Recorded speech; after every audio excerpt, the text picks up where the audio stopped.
We've got Nancy Pelosi refusing to endorse Joe Biden. We've got Obama going behind Biden's back. We've got the Clintons going behind his back. Everything seems to be crumbling. To help me go through this, I have Kash Patel. Kash, thank you so much for joining me. Hey, thanks for having me. I am a master of the crumbling arts, so this works. Yes. So yesterday, Nancy Pelosi refused to endorse Joe Biden on MSNBC. Today, she is privately telling people Joe Biden cannot beat Donald Trump, and it's time to switch gears. What do you think the panic is like over at the DNC? I know they're trying to appease Biden, but from what I'm reading and seeing, there's a lot of backstabbing. There's a lot of chatter. It's kind of splitting the party. What do you think is happening?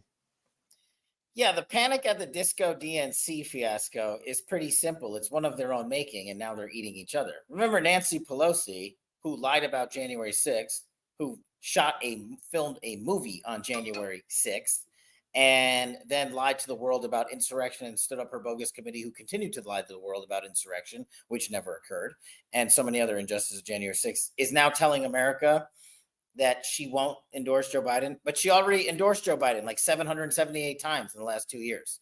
So is she retracting that endorsement? Is she refusing to? You can't not endorse someone you've already endorsed unless you say you're out.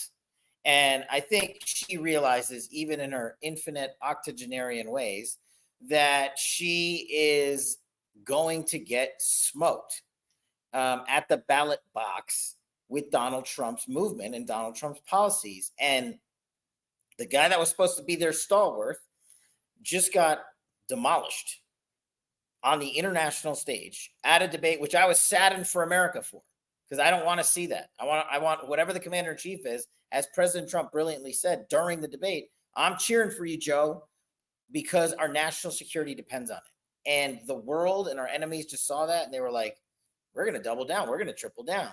And Pelosi saw the same thing. And that's why what you're hearing from your sources, I don't even have to guess if it's true. It's 100% true. Because if they're not saying that, they are so far removed from reality that they somehow think that Joe Biden can win. And look, we got to complete the job. And I want it to be Joe Biden. I want to take him on and continue to take him on behind Donald Trump's leadership. But you're right. They are eating their own right now. Yeah.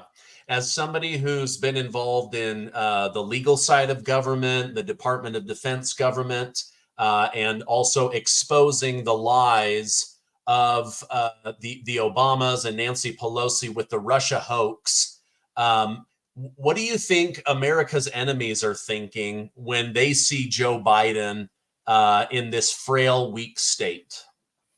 They're thinking what they are saying to themselves, i.e. the CCP, Russia, North Korea, Al-Qaeda, terrorists. They're thinking we probably should have been going 2 and 3 times as hard as we are at America right now.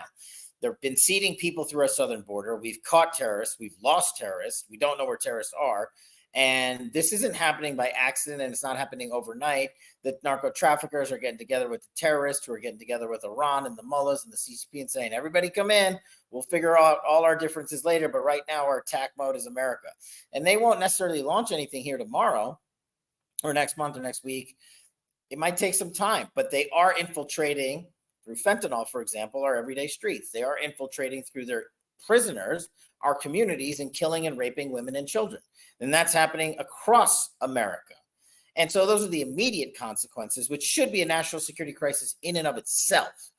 But the media, the same media that lied to you about Russiagate and Nancy Pelosi and January 6th and everything else, are the ones that are popping up falsely, quote unquote, successes. And I don't know what a single one of them would. The internet is struggling just a little bit. I'm going to let it catch up for just 1 second.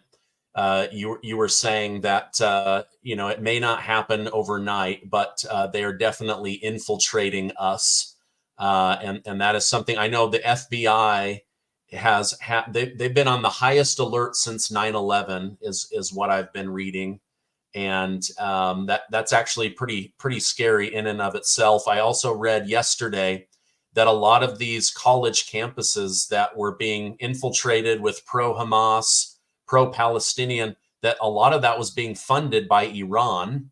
So yeah, America is being attacked, but it's being attacked in a way that maybe we're not used to. We're used to, planes into buildings or something like that. This is a whole different, this is a fifth generation warfare, as General Michael Flynn says.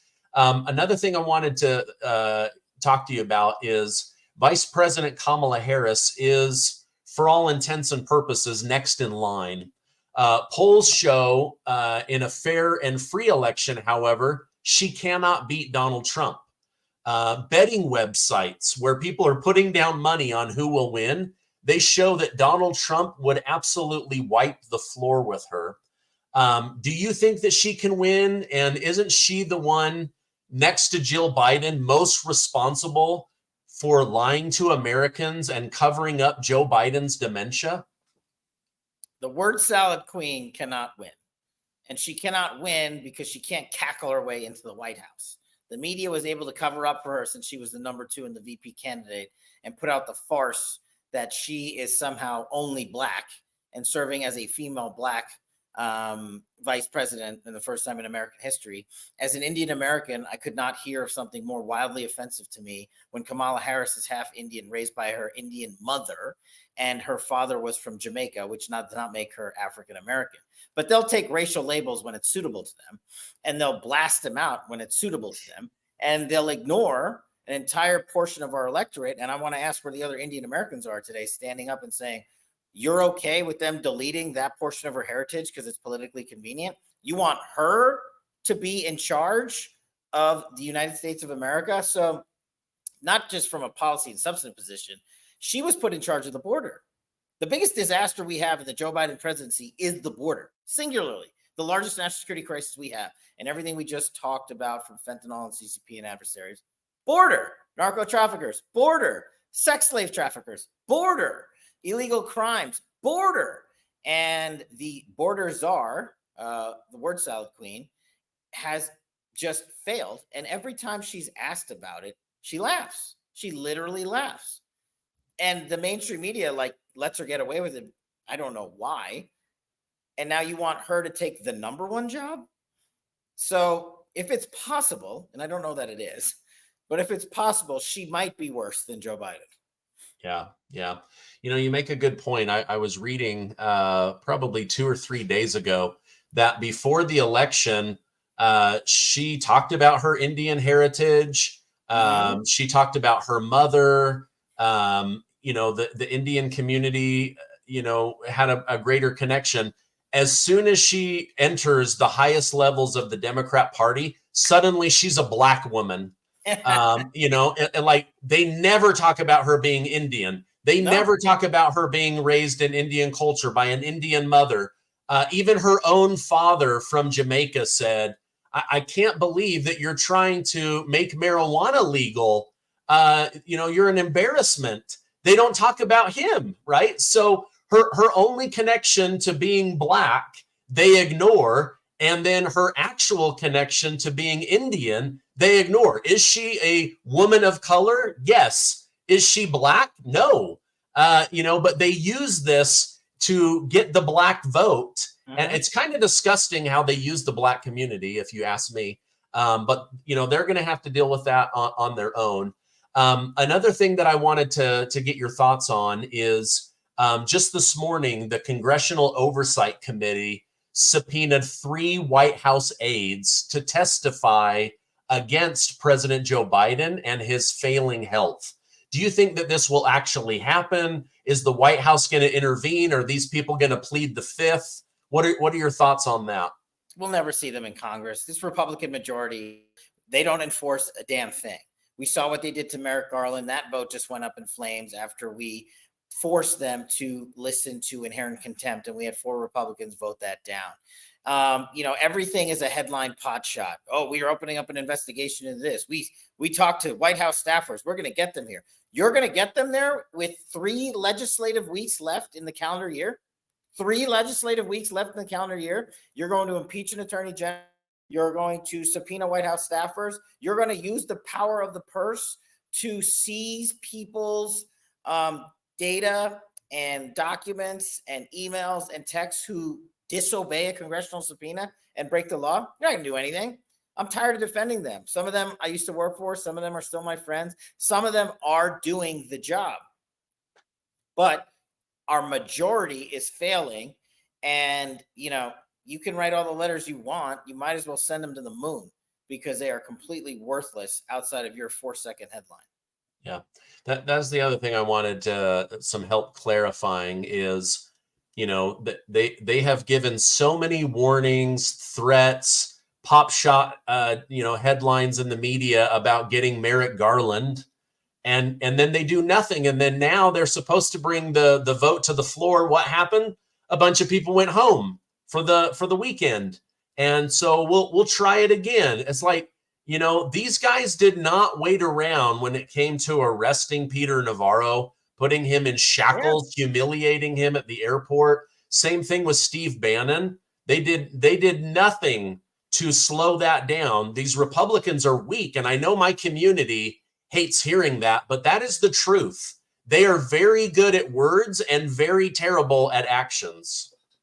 Yeah, it's really frustrating having the Russiagate guy, the lead investigator, and having to force Congress to pull those for subpoena and force those budgeting levels to compliance. It shouldn't be like investigating corruption and oversight. You are a coordinate, co-equal branch of government. There's 3 of them. You sit in the on the one end of the spectrum, the on the other, and the judicial in the middle. And you're telling me you're going to let the and strikes be called by the bad actors that you are seeking to pursue? I mean, it's just, I don't know what you guys have been doing for 2 years in the majority. When the January 6th committee was stood up, I was the first guy subpoenaed. They didn't call my attorney. They didn't send me a letter. They didn't take the normal course of action and take months to set up their committee. They sent me a subpoena overnight, and they said, if you don't show up, we are constituting contempt proceedings against you within like 2 weeks. They barely gave me time to get a counsel. And they let them do that to, I don't know, the 100 or so witnesses or whatever it was. And so, Republicans talking about, well, this is not the normal course. This isn't the normal course in U.S. history. And same with the DOJ's garbage line, which now Congress seems to be barring. That's not our tradition and principle. How about applying the rule of law? Since when does the Department of Justice and the legislative branch supersede the rule of law with tradition and principle? And that's not the way it's done. The way it's done is do your job. Use the inherent contempt powers and every lever you have. And too many feckless people in the Republican majority all just say, well, we'll open another investigation. I would love a statistic. How many investigations has this Republican majority opened, and how many of them have they closed?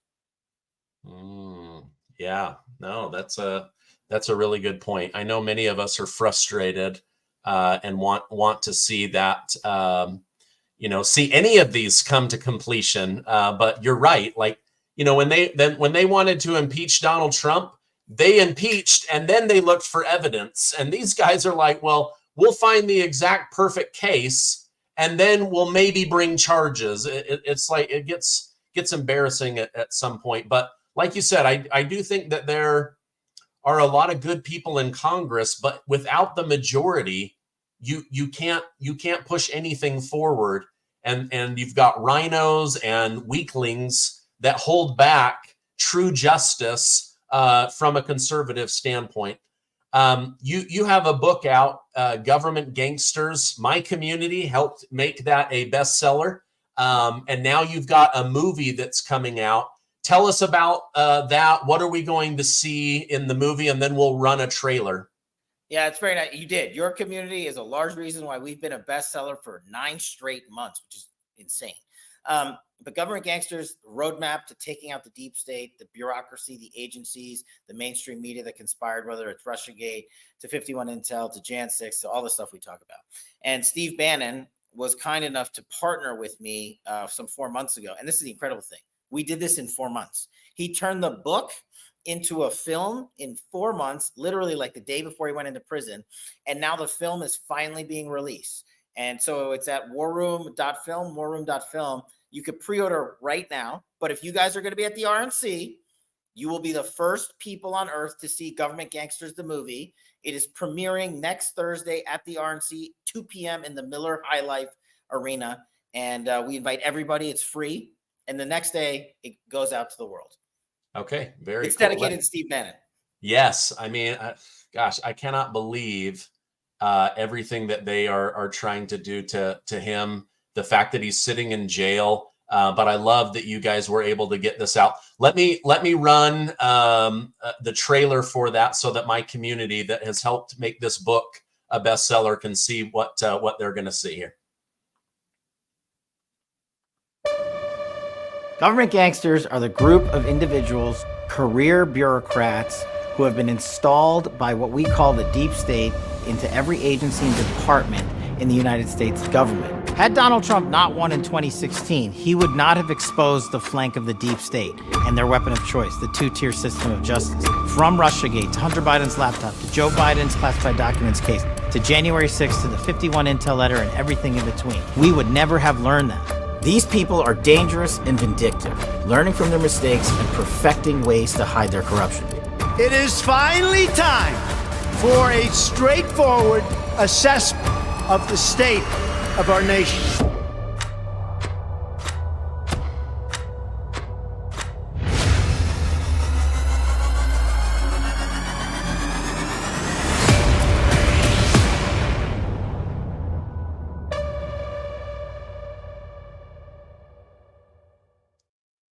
Okay, wow, that gives me the chills. Hopefully it works. Yeah, well, and nobody has been attacked more than Donald Trump by those people. It's just seeing those names and faces flash.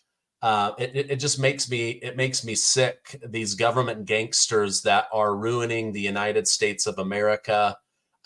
What's interesting, my first thought when I saw that, Cash, was those same people that you just flashed through, boom, boom, boom, boom. Those are all the people that are on MSNBC, ABC, CBS, CNN every night saying, if Donald Trump gets back in, he's going to ruin the country and arrest us, right?